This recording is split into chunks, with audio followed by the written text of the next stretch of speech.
Some symptoms of back issues, like I said before, muscle aches and pains, just general in the muscle area that don't radiate elsewhere.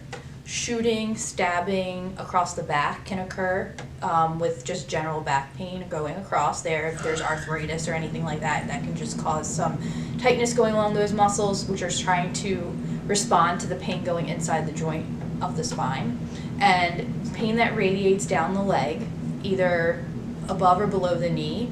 You can have numbness and tingling, as well as the pain, as well as weakness. And as those symptoms get worse, you'll actually notice that you'll have more leg pain and not even possibly any back pain. So that's kind of confusing for some people, because a lot of times we see patients that come in and they say their leg hurts, but then we have to explain to them that because of the nerve compression going on in the back, the pain in the leg is actually coming from the back and not something going on into the leg.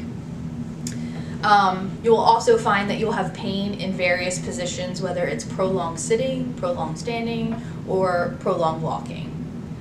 So how does this impact your life? It can impact your life on so many different levels. So you can't stay in one position for too long. You have to change positions pretty often. You can sometimes get pain trying to get comfortable at night, and then when you finally get comfortable at night, if you tend to move in your sleep, then you might get pain that wakes you up at night. Things like getting bathed and dressed, so taking a shower, or getting dressed, trying to pull your leg up, trying to bend over to put your shoes on, might actually cause pain. So those can definitely impact your life. As well as that, weakness in the legs. If the nerve compression gets worse, you may find it difficult to negotiate stairs or even walk distances greater than about 5 to 10 minutes, because if there's weakness, then your knee might start to buckle. And then also your foot could actually have something called foot drop, and that pretty much means your foot kind of slaps down onto the surface as you're walking because there's no muscle control. So take note of that, because that's pretty important to realize, because if it gets to that point, then the compression is really severe.